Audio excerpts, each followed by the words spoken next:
আসসালামু আলাইকুম এভরিওয়ান। আশা করছি সবাই আপনারা অনেক বেশি ভালো আছেন।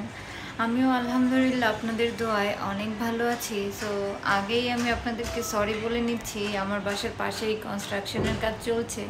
সো এমনিতেই একটু নয়েজ থাকতে পারে, হয়তো নয়েজ শোনাও যাচ্ছে, আপনারা শুনতে পাচ্ছেন। সো সেই জিনিসটা আমাকে কনসিডার করবেন। আর আপনারা সবাই জানেন যে নেক্সটে খুব সামনেই আর বেশি দিন বাকি নেই আমার বিয়ের ফাংশন। আসলে বিয়ের ফাংশন কি মানে খুব ছোটোখাটোভাবেই একটা আয়োজন হচ্ছে, এটা খুব বড় সড়ো কোনো অনুষ্ঠান না। তাই সেগুলোর বিয়ে শাদীর কেনাকাটা তো আপনারা জানেনই যে সেগুলো তো আর একদিনে হয় না। আর বর্তমান সময়ের যে পরিস্থিতি আমাদের দেশের, সেটা তো আপনারা সবাই অবগত যে রাস্তায় ট্রাফিকের জন্য কোথাও বের হলে শান্তিমতো গিয়ে পৌঁছাতে মানে 2-3 ঘন্টা তো আসা যাওয়ার মধ্যে ট্রাফিকেই পার হয়ে যায়। আর এমনিতে তো আর বাসার থেকে খুব ভোর সকালবেলা কোথাও বের হওয়া হয় না। আর একটা দুইটা কাজের জন্য আসলে দূরে যাও, আর আমার বাসা যেহেতু মানে টাউন সাইড থেকে একটু ভিতরের দিকে, সো আমাকে যদি শপিং মলে যেতেও হয় সেই জিনিসটা দেখা গেল আমি যদি নিউ মার্কেটে যাই, নিউ মার্কেটে গেলে আমার বাসা থেকে প্রায়, যদি ট্রাফিক না থাকে তাহলে 40 মিনিট লাগে নর্মালি সিএনজিতে যদি আমি যাই। আর যদি ট্রাফিক থাকে তাহলে আর কি বলবো, সেক্ষেত্রে তো 1.5-2 ঘন্টাও অনেক সময় লেগে যায়। সো আর সব শপিং মলগুলো তো দেখা যায় ধানমন্ডি বা বসুন্ধরা গেলেও তো ধানমন্ডি ক্রস করে শাহবাগ ক্রস করেই আমার যেতে হবে। সো সেগুলো ক্রস করতে করতেই প্রায় আমার অনেক সময় পার হয়ে যায়। এর জন্য আর আমি একদিনে সব শপিং করতে পারি না। আর আপনারা তো জানেনই যে আমার ইনলসের পক্ষ থেকে আমাকে মানে ফুল ফ্রিডম দিয়ে দিয়েছে তারা, যে আমাকে তারা টাকা দিয়ে দিয়েছে যে তুমি তোমার পছন্দ মতো শপিং করে নাও। কারণ এখানে কথা হচ্ছে এটা যে আসলে জিনিসগুলো তো আমি নিজেই ইউজ করব। সো সেক্ষেত্রে সেগুলো যদি আমার মন মতো হয় তাহলে আমার মনে আর কোনো ক্ষোভ থাকলো না। এই বিষয়টা চিন্তা করেই তারা আমাকে শপিং করার জন্য টাকা দিয়ে দিয়েছে। তারা বলেছে দরকার পড়লে যদি প্রয়োজন হয়, এইটা যদি না হয়, এই টাকাতে যদি না হয়, তাদের বললে তারা আমাকে আরও দেবে। আর এই দিক দিয়ে আলহামদুলিল্লাহ আমি খুব লাকি যে আমার ইনলসের বাড়ি থেকে বা তাদের আশেপাশের লোকজনের এরকম কেউ কিছু নাই বলার মতো, যে কেউ কিছু বলবে যে সব কিছু ও একা একা করছে। মানে আমি আমার ফ্রেন্ডস নিয়ে, আমার ফ্যামিলি মেম্বার নিয়ে করছি, তাদের কেউ প্রেজেন্ট নেই। মাঝে মধ্যে আমার হবু হাজব্যান্ড আসে, যেমন গত ব্লগের মধ্যেই দেখতে পারবেন আপনারা যে আমি লাস্ট ডেতে যখন শপিংয়ে গিয়েছিলাম তখন সে তার বাসার জন্য অনেক কিছু শপিং করেছিল। আমি আর সেগুলো ভিডিওতে নিইনি, কারণ ওগুলো তো ইনশাল্লাহ আমি ওই বাসায় গেলে আপনাদের সাথে শেয়ার করবই। সো ওগুলো সব কিছু কালকে কেনাকাটা করলাম নিউ মার্কেট, এলিফ্যান্ট রোড, তারপর হচ্ছে সীমান্ত স্কোয়ার থেকে। যেহেতু আমার বিয়ের মোটামুটি অলমোস্ট সব কিছুই কেনাকাটা শেষ, শুধুমাত্র কিছু অ্যাক্সেসরিজ বাকি ছিল। আর আমি তো বলেছি যে আমাকে তারা মোটামুটি মাশাল্লাহ অনেক গোল্ড দিচ্ছে। সো আমি বিয়েতে আর্টিফিশিয়াল কোনো কিছু পরবো না। আর যদি আপনারা আমার গোল্ডের কালেকশনের কোনো এক্সট্রাভাবে ভিডিও চান সেটা কমেন্ট করে জানাবেন, ইনশাল্লাহ আমি সেটা দেওয়ার চেষ্টা করব। সো আমি বিয়েতে ফুল গোল্ডই পরবো, আর্টিফিশিয়াল কোনো কিছুই পরবো না। শুধুমাত্র আমার ব্যাগ ট্যাগ এইসব তো কাটা বাকি ছিল, ওগুলো আমি করেই ফেলেছি। আমার শুধু জুতা একটা কিনা বাকি ছিল বিয়ের লেহেঙ্গার সাথে পরার জন্য। তো আমি কালকে সেটা ওনার সাথে গিয়ে সেইটাও কিনে ফেলেছি ধানমন্ডি সীমান্ত স্কয়ার থেকে। তারপর এখন আর আলহামদুলিল্লাহ আমার মোটামুটি সবই শেষ, ইনশাল্লাহ আর কিছুই লাগছে না।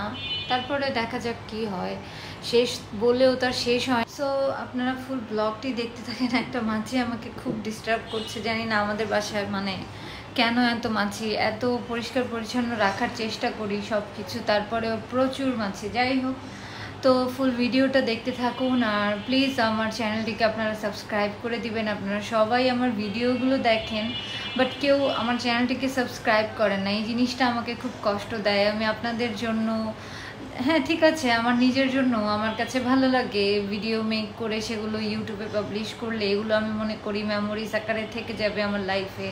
হয়তো আমি কখনো থাকবো না, বা আমি হয়তো এমনও সময় হবে যখন আর ভিডিও বানাতে পারবো না, সেরকম অবস্থা থাকবে না। তো তখন আমি আমার ভিডিওগুলো দেখতে পারবো, আমার লাইফের এই সময়গুলো আমি দেখতে পারবো। এই চিন্তাভাবনা করেই আমার ইউটিউবিং শুরু করা। সো আপনারা প্লিজ আমাকে সাপোর্ট করবেন, আপনাদের সাপোর্ট ছাড়া আমি কোনো কিছুই করতে পারবো না। আগাতেও পারবো না সামনে। সো প্লিজ ফুল ভিডিওটি দেখবেন এবং আমার চ্যানেলটিকে সাবস্ক্রাইব করতে একদমই ভুলবেন না। আর অবশ্যই ফ্রেন্ডস অ্যান্ড ফ্যামিলির মাঝে আমার ভিডিওগুলো শেয়ার করবেন।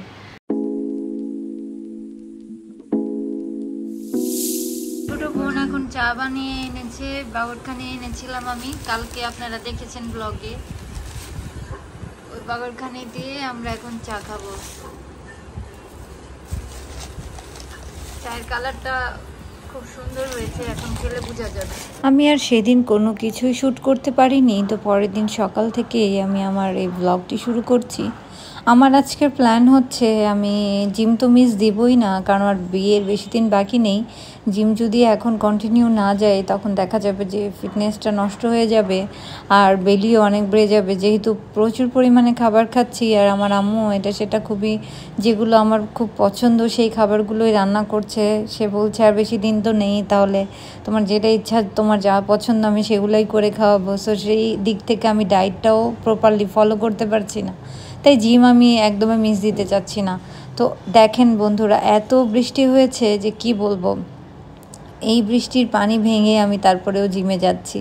তো জিমে গিয়ে আজকে যেহেতু আমার লেগসের ডে ছিল, ট্রেনার আজকে আসেনি, আমরা নিজেরাই ওয়ার্কআউট করছিলাম। এখানে আমি একটা মেশিন মারছিলাম 15 কেজি থেকে 30 কেজি দিয়ে। এটা একটা লেগসের ওয়ার্কআউট। আপনারা যদি স্পেসিফিকভাবে আমার জিমের ভিডিও চান তাহলে সেটাও আমাকে কমেন্ট করে জানাবেন, আপনাদের জন্য আমি সেটাও ট্রাই করব। সো আমি যেহেতু একটু টায়ার্ড আর অসুস্থ, হালকা একটু অসুস্থ আমি, তো সব মিলিয়ে আমি ওয়ার্কআউট শেষে একটু রেস্ট নিয়ে বের হব, আর মুষলধারে বৃষ্টি শুরু হয়েছে। তারপরেও বলেছি যে না, বাসায় যাব আজকে, বাসায় কাজ আছে আর বাসায় গেস্ট আসবে। তারপরে আবার একটু বিকেলবেলা আর বাইরে যাওয়ারও চিন্তাভাবনা আছে। এখানে আমি আর আমার ফ্রেন্ডরা সবাই বের হয়ে গেলাম, কিন্তু সিঁড়িতেই একটা কুকুর ছিল, আর একটা কুকুরকে ওই ভাইয়াটা খুব ভয় পাচ্ছিল, ভয় পেয়ে তাড়ানোর চেষ্টা করছিল, কিন্তু কুকুরটা সরছিল না। আমি অনেক কষ্টে একটা রিক্সা নিয়ে তারপরে বাসার দিকে আসছিলাম। ওয়ার্কআউটের সময় আসলে আমার আর কোনো খাবার খাওয়া হয় না, তাই আমি খুবই ক্ষুধার্ত ছিলাম। আর আজকে আমার বাসায় ফেরার কথা ছিল 3টায়, অলমোস্ট 4টার বেশি বেজে গিয়েছে। বৃষ্টির জন্য ওয়েট করতে করতে অনেক লেট হয়ে গিয়েছিল। তো বাসায় এসেই আমি আমার মিলটা রেডি করে ফেলেছি। এখানে আমি ওটস আর চিয়া সিড দিয়ে একটা আমার জন্য লাঞ্চের মতো একটা মিল বানিয়েছিলাম। এটা খেতে খুবই টেস্টি, ডায়েট ফুড হলেও মানে আমার কাছে এই খাবারটা খুবই ভালো লাগে। ইনশাল্লাহ যদি আপনারা এটার রেসিপি চান আমাকে বলবেন, আমি আপনাদের মাঝে শেয়ার করব। তো আমি আমার খাবারটা এখানে এনজয় করছিলাম। সেই দিক থেকে আমার যে হবু হাজব্যান্ড হবে সেও কল দিচ্ছিল, তার একটা পার্সেল আমার কাছে ছিল। সে বলছিল যে সেটা একটু নিয়ে যাওয়ার জন্য, মানে মাঝে মিডল পয়েন্টে আসার জন্য। সে তার অফিস থেকে সেখানে আসবে, আমি আমার বাসা থেকে সেখানে যাব, কারণ আমার বাসা অবধি আসতে তার অনেক লেট হয়ে যাবে, আবার আমারও তার অফিস পর্যন্ত অনেক যেতে। তাই একটা মিডল পয়েন্ট সিলেক্ট করি আমরা, বা আমরা নর্মালি দেখা করলেও সেখানে গিয়েই দেখা করি। সো আমি ওই পার্সেলটা নিয়ে একটা রিক্সা নিয়ে এই বৃষ্টির মধ্যেই সেখানে গিয়ে, আর আমি তেমন কিছু শ্যুট করতে পারিনি, খাবারের জাস্ট ছবি তুলেছিলাম।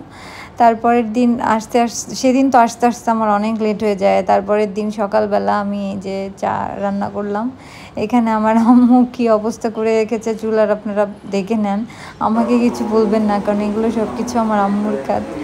পরে আমার আর আম্মুর জন্য চা বানিয়ে, তারপরেও দেখেন ওয়েদারটা দেখেন কি সুন্দর আজকে কিন্তু শুক্রবার।